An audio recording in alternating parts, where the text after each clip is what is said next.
किसी बॉर्डर पे नहीं लगी हुई है, ना ही कोई इलाका गैर हो गया है। ये कराची की सबसे बड़ी हाउसिंग सोसाइटी बहरिया टाउन के बाहर आज लगा दी गई है। बहरिया टाउन के बाहर आप कंटेनर्स देख रहे हैं, वो लग गए हैं। और बहरिया टाउन का गेट जो आज आप हमारी वीडियो की दूसरी साइड पे देख भी रहे हैं, कि जिसके बारे में मैं हमेशा तारीफ़ करता कि ये एक आर्किटेक्ट का बहुत बड़ा शाहकार है, उसकी हालत आप देख लें कि कल आग लगाए जाने के बाद, एहतजाज करने वालों के बाद ये हालत हो गई है। 28,000 एकड़ पर मुश्तमिल बहरिया टाउन जो आहिस्ता आहिस्ता पिछले 8-9 साल में डेवलप हो रहा है, और ये कहा जा रहा है कि पाकिस्तान में इतनी तेज़ी के साथ कोई सोसाइटी डेवलप नहीं हुई जितनी तेज़ी के साथ बहरिया टाउन डेवलप हो रहा है। कल कुछ लोग एहतजाज करने आए थे और उस एहतजाज में उन्होंने अपनी ज़मीनों के हवाले से बात की कि हमारी ज़मीनों पर कब्ज़े किए जा रहे हैं, और उसके बाद पूरा रुख इस एहतजाज का वो चेंज हो गया। वो ये कौम परस्त जमातों के अंडर आ गया, और फिर वो सिंध धरती के ऊपर कब्ज़ों की बातें होने लगीं। और उसके बाद हालत ये हुई कि बहरिया टाउन के बाहर आपको ये मंज़र दिखा रहे हैं कि जहाँ पर अब अंदर जाने के लिए रास्ता नहीं है, बंद कर दिया गया है। और जो पूरे का पूरा इलाका है वो कल कोई ऐसा उजड़ा हुआ नज़र आ रहा था कि शाम का कोई मुल्क है या इराक़ का कोई मुल्क है। इस तरह से तबाही मचा दी गई अंदर, और लोगों के जो कुल जमा पूंजी पर प्राइवेट जो जगह हैं उनको जलाया गया। कल मुख्तलिफ़ लोगों के दफातर, उनकी शॉप्स, उनको जलाया गया, उनका सामान निकाल कर बाहर रख कर उसको जलाया गया, और बाकायदा तोड़ फोड़ की गई। मलिक रियाज की कोई बिल्डिंग उनमें से नहीं थी जो कल जलाएगी। वो खालिसन प्राइवेट बिल्डर्स की बिल्डिंग थी, सुजुकी का शोरूम था, कुछ एक मार्ट बन रहा था उसका था, डिफरेंट ऐसी शॉप्स थी जो मैं कहीं भी जाकर ख़रीद लेते हैं, चाहे वो DHA हो, चाहे ASF हो, चाहे नाज़माबाद हो, चाहे लियाकताबाद हो, किसी भी जगह पे ख़रीद सकते हैं। वो बिल्कुल वैसे ही ख़रीदी हुई उन लोगों की शॉप्स पर हल्ला बोला गया। यहाँ पर मलिक रियाज के बेटे का घर मौजूद है, उस पर कोई हल्ला नहीं बोला गया। मलिक रियाज की अपनी सोसाइटी को नुकसान सिर्फ गेट के अलावा कुछ नहीं हुआ है, लेकिन जो नुकसान हुआ है वो यहाँ के मकीनों के, यहाँ के कारोबार करने वाले लोगों का वो नुकसान हुआ है। और इस वक्त जो है वो यहाँ मेन गेट को बंद करने से ट्रैफिक तो एक मसाइल हो रहे हैं। दूसरा जो सबसे बड़ी बात है, ये बहरिया टाउन जो कराची के एक माथे का झूमर बन रहा था, अब वो उस बहरिया टाउन में क्या मार्केट वैल्यू बिल्कुल नीचे गिर जाएगी। यहाँ पर जो हज़ारों की तादाद में लोगों ने अपने प्लॉट्स ख़रीदे हैं, वो लाखों की तादाद में जो लोग फैमिलीज़ इससे कारोबार में जुड़ गई थी और अपना मुस्तकबिल देख रहे थे, उन लोगों का इस एहतजाज और इस वाक़े के बाद क्या बनेगा, इस सवाल का जवाब ज़िम्मेदारों को देना है जो सिंध हुकूमत के ज़िम्मेदार हैं। इस सवाल का जवाब सिक्योरिटी इदारों के लोगों को देना है। वो ज़िम्मेदार हैं कि कल गलत अंदाज़ा लगाया गया था उस मॉब का, उस एहतजाज करने वालों का, कि ये हालात इस तरह से ख़राब होंगे या नहीं होंगे। इसलिए बड़ा ज़्यादा ज़रूरी है कि जब यहाँ मकीन जो रहते हैं, जो लोग रह रहे हैं, उनकी हिफाजत की ज़िम्मेदारी क्या सिर्फ बहरिया टाउन की है या सिंध हुकूमत की भी है, कि जो हर मद में टैक्स भी वसूल कर रही है, बिल्स भी वसूल कर रही है, सब लोग हैं, कि क्या सिर्फ़ और सिर्फ यहाँ पे चंद सिक्योरिटी गार्ड खड़े होकर उन चीज़ों को रोक सकते थे? नहीं रोक सकते थे। जो आज पुलिस की मोबाइल या पुलिस नज़र आ रही है, ये कल पुलिस गलत अंदाज़े लगा रही थी या खामोश तमाशाई बनी हुई थी। ये बहरहाल बहुत ज़्यादा ज़रूरी है कि इस पर तहकीकात हों। बहरिया टाउन का जो मुतालबा है कि तमाम इदारों से वो मुतालबा करते हैं और कानूनी चाराजोई करेंगे, वो हो, लेकिन सवाल आप ऑडियंस के लिए छोड़ा जाएगा कि इतनी बड़ी सोसाइटी, इतनी बेहतरीन सोसाइटी कराची में जो बन रही थी, उसके साथ इस किस्म की ज़्यादती क्यों की गई है? अगर लोगों की ज़मीनों पर कब्ज़ों के मामलात थे तो उसको और तरीके से टैकल किया जाएगा, या इस बहरिया टाउन के ऊपर हल्ला बोल दिया जाएगा, या बहरिया टाउन के लोगों को ज़दोकोब किया जाएगा, या यहाँ के जो लोग जिनका कारोबार है उस कारोबार को तबाह किया जाएगा?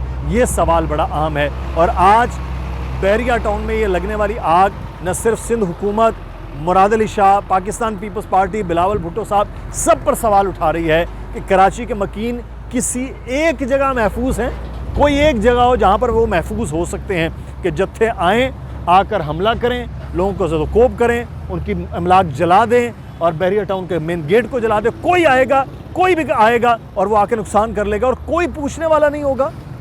ये सवाल का जवाब हुकूमत को देना है। मुझे आज बड़ा दुख हुआ, मैं खुद बहरिया टाउन में हम आते हैं यहाँ वीडियोस कर रहे होते हैं, मुख्तलिफ प्रॉपर्टी से रिलेटेड आपको चीज़ें दिखा रहे होते हैं, लेकिन आज दुख के साथ जब मैं यहाँ आ रहा हूँ, रास्ता वही रास्ता जो मैं हर इतवार यहाँ आता हूँ, वीडियोस करते हैं, पूरा बैरियर टाउन दिखा रहे होते हैं, आज वो रास्ता इसलिए बंद है क्योंकि ये रास्ता गुजरने के लायक नहीं है। दुख इस बात का हो रहा है कि यहाँ से आगे मलिक रियाज साहब का नुकसान सिर्फ गेट पे हुआ है, उनका कोई नुकसान नहीं है। नुकसान अंदर जाकर देखें उन लोगों का है जिन्होंने अपनी ज़िंदगी भर की जमा पूंजी वो एक शॉप या एक ऑफिस ख़रीदने में लगाई थी, वो आज टूट गई है।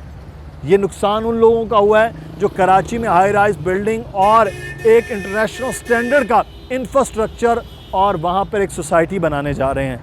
नुकसान उनका हुआ है, नुकसान आपका हुआ है, नुकसान मेरा हुआ है, नुकसान पाकिस्तान का हुआ है। इसलिए क्या वो लोग 5 से 6 वो लोग जो पिछले 1-2 हफ्तों से बैठकर बाकायदा तौर पर सोशल मीडिया के ज़रिए और अपने पूरी कैंपेन के ज़रिए ये चला रहे थे कि जनाब बहरिया टाउन सिंध धरती के ऊपर कब्ज़ा नामंजूर है, तो भाई सिंध धरती पर कब्ज़ा कौन कर रहा है?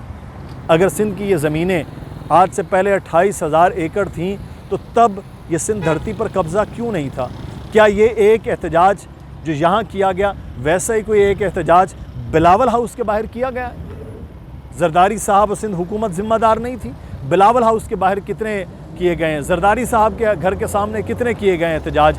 ये सवाल बड़ा अहम है। सीएम हाउस के बाहर कितना एहतजाज किया गया है? किसी की ज़रूरत थी कि वहाँ जाके जलाओ घेराव करता, वहाँ जाके आग लगाई जाती? वहाँ ऐसा कुछ नहीं था तो प्राइवेट एक सोसाइटी के बाहर आग लगाई जा रही है, जहाँ लोगों की आपकी मेरी ज़मीनें हैं, जहाँ आपके मेरे यहाँ प्लॉट्स हो सकते हैं। एक आम आदमी है जिसने 10-12 लाख रुपए का कुल जमा पूंजी से यहाँ लिया, अपने बच्चों के मुस्तकबिल के लिए वहाँ आग लगाई जा रही है। जाके बिलावल साहब के घर के आगे आग लगाएं, वहाँ एहतजाज करें कि अगर आपकी ज़मीनों पर कब्ज़ा हुआ है। मलिक रियाज साहब के घर के आगे जाके एहतजाज करें, वहाँ एतराज़ करें।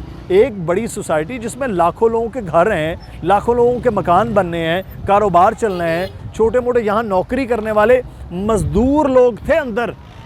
ये तो अल्लाह का शुक्र है कि उन पर अटैक नहीं हुआ। सिक्योरिटी गार्ड यहाँ पर मौजूद नहीं थे। मैं शुक्र अदा करते हैं कि सिक्योरिटी गार्ड यहाँ से चले गए। वो बेचारे 12-12, 15-15 हज़ार की सिक्योरिटी गार्ड जो लोग मौजूद हैं उन पर हमला ये लोग कर देते तो उनको मार देते। जिनके बायद कफ़ील वो सारा दिन गर्मी में खड़े होकर यहाँ ड्यूटी देते, उन लोगों को मार देना था आप लोगों ने। क्या करना चाह रहे थे आप लोग? ये इस वक्त शाम के वक्त जो खूबसूरती बहरिया टाउन की देखने वाले लोग आते थे, ये इर्द गिर्द के वही लोग होते हैं जो यहाँ कल जत्थों की सूरत में आए होते। मैंने खुद उनको अंदर देखा है। वो खूबसूरती देख रहे होते थे, टिकटॉक बना रहे होते थे, वीडियोस तस्वीरें बना रहे होते थे। किसी को रोक टोक नहीं है यहाँ पर कि रेजिडेंट है तो वो जा सकता है, बाकी नहीं जा सकता।